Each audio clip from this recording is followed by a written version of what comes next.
अनाथ बेटा। रूपा और शेखर सरिता विहार में रहते हैं। वो अपनी जिंदगी में बेहद खुश होते हैं। दोनों का शौर्य नाम का एक बेटा भी होता है, जिस पर दोनों ही अपनी जान छिड़कते हैं। शेखर, अब तो आप शौर्य को अपनी गोद से नीचे उतार दीजिए, उसके सोने का टाइम हो रहा है। नहीं रूपा, इसे मेरे पास ही रहने दो प्लीज। मैं थोड़ी देर में इसे बिस्तर में सुला दूंगा। लेकिन कल सुबह आपकी ऑफिस में मीटिंग भी तो है ना, और इसके लिए आपको कल जल्दी भी तो निकलना होगा। जाइए, आप भी जाकर सो जाइए। क्या यार, अभी तो मेरी गोद में आया था मेरा बेटा और तुम उसे लेकर जा रही हो। बाद में कर लेना अपने बेटे से प्यार, अभी जाकर सो जाइए। रूपा शेखर से शौर्य को ले रही होती है कि तभी शौर्य रोने लगता है। शौर्य को रोता देखकर रूपा उसे फिर से शेखर को थमा देती है। आपका बेटा ना एक नंबर का नौटंकी है, बिल्कुल आप पर गया है वो। साफ बोलो ना, तुम्हें जलन होती है हम दोनों बाप बेटे का प्यार देखकर। पहले बड़ा तो होने दो तुम शौर्य को, फिर देखना वो सबसे ज्यादा मुझे ही प्यार करेगा। देखते हैं। ऐसे ही दिन बीतते चले जाते हैं और एक दिन कैंसर की बीमारी के चलते रूपा की मौत हो जाती है। अब शौर्य 3 साल का हो चुका होता है, जिसके कारण उसकी दादी शेखर पर दूसरी शादी का दबाव बनाने लगती है। शेखर, शौर्य अभी बहुत छोटा है और उसे इस समय एक माँ के प्यार की बहुत जरूरत है। माँ, मुझे दूसरी शादी नहीं करनी।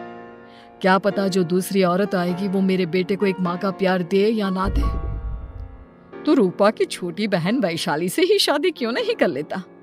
वो तो शौर्य को एक माँ का प्यार पूरा दे सकती है ना। मैंने कहा ना माँ, मुझे दूसरी शादी नहीं करनी, और अपनी ही पत्नी की बहन से तो हरगिज नहीं। ऊपर से अगर रूपा देख रही होगी तो वो क्या सोचेगी? अपने लिए ना सही, लेकिन तुझे शौर्य के लिए तो शादी करनी ही पड़ेगी ना बेटा। शेखर कुछ कहता उससे पहले ही अंजुमन उसे रूपा की कसम दे देती है, जिसके आगे मजबूर होकर शेखर शादी के लिए हामी भर देता है। देखो वैशाली, मैंने तुमसे शादी सिर्फ अपने बच्चे के लिए की है। मैं चाहता हूँ कि तुम उसे एक माँ का भरपूर प्यार दो। शौर्य, आपके साथ साथ मेरा भी कुछ लगता है। अगर आप मुझसे शादी नहीं भी करते, तब भी मेरा प्यार शौर्य के लिए कभी कम या ज्यादा नहीं होता। शादी के कुछ दिनों बाद ही शेखर की माँ की भी मौत हो जाती है। वैशाली शौर्य को एक माँ से भी बढ़कर प्यार देती है। शौर्य को लेकर वैशाली का यूं निस्वार्थ प्यार देखकर शेखर को भी उससे प्यार हो जाता है और कुछ सालों बाद शेखर और वैशाली का भी लड़का हो जाता है। लेकिन इसके बाद वैशाली का शौर्य को लेकर बर्ताव बदलने लगता है। वैशाली, मैं देख रहा हूँ तुम आजकल शौर्य का जरा भी ध्यान नहीं रख रही हो। मुझे पता नहीं था कि आदित्य के होने के बाद तुम इतना बदल जाओगी। आदित्य मेरा अपना सगा खून है और शौर्य दीदी का, फिर मैं दोनों में अंतर कैसे नहीं करूं? माँ भले ही दोनों की अलग अलग है, लेकिन पिता तो एक है ना। अगर मुझे पहले पता होता कि तुम इतनी जल्दी बदल जाओगी तो मैं कभी तुमसे शादी ही नहीं करता। हाँ, तो किसने कहा था आपसे मुझसे शादी करने के लिए?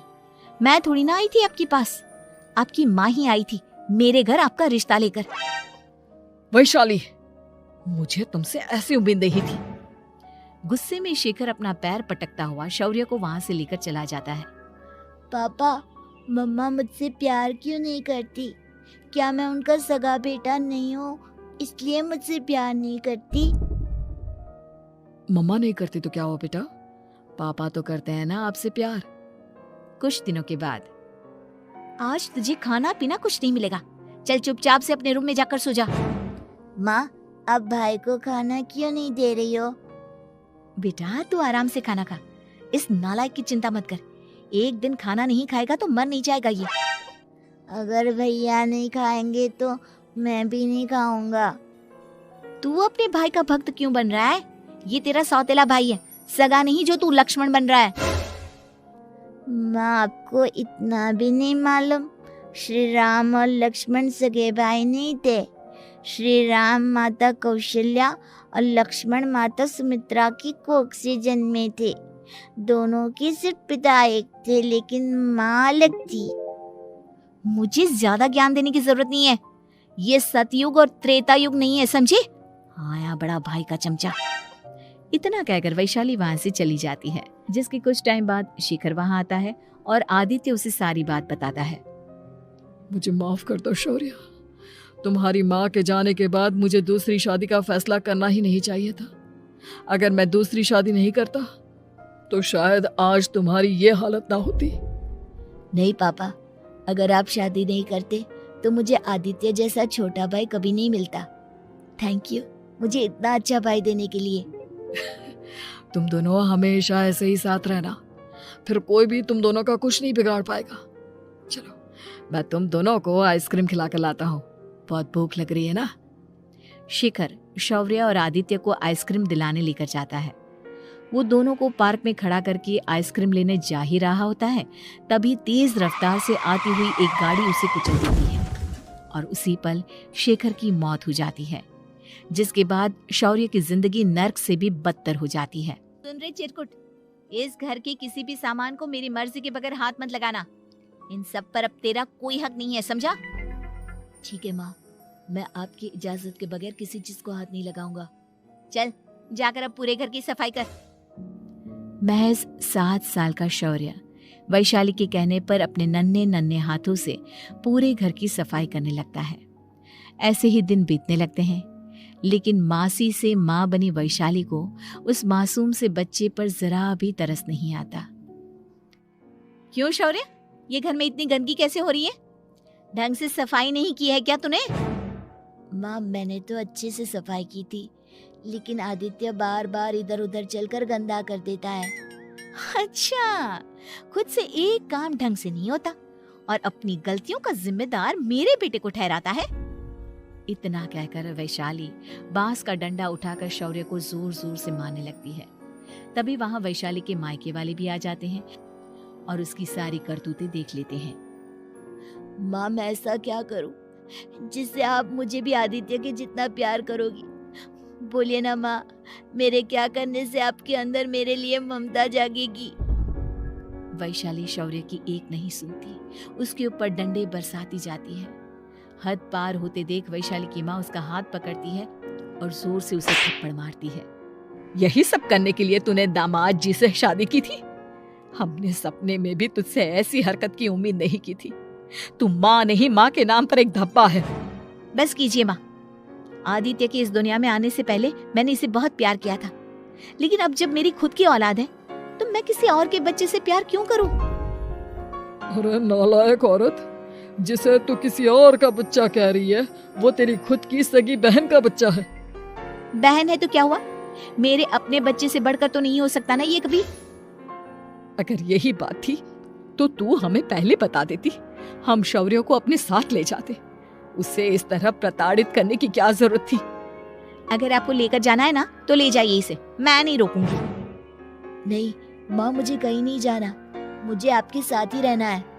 मैं तेरी कोई माँ बाबा नहीं हूँ, तेरी माँ मर चुकी है, समझा? अब निकल जा मेरे घर से। माँ आप बहुत गंदी हो, मुझे भी नहीं रहना आपके साथ, मैं भी भाई के साथ ही जाऊंगा। अरे तू क्यों जाएगा, तू तो मेरा सगा बेटा है, जाने दे इसे। हम यहाँ ऐश से रहेंगे, तुम्हारे पापा बहुत सारी जमीन जायदाद छोड़ गए हैं तुम्हारे लिए। नहीं माँ, मुझे भाई के साथ जाना है। आप अच्छी नहीं हो, आप बहुत बुरी हो, आप भाई को बहुत परेशान करती हो। देख वैशाली, तुझसे ज्यादा समझ तो इस मासूम बच्चे में है। ये तेरे बुरे कर्मों का ही नतीजा है, जो आज तेरी सगी औलाद खुद से तुझे ठुकरा रही है। आदित्य, तुझे इस शौर्य ने भड़काया है ना मेरे खिलाफ?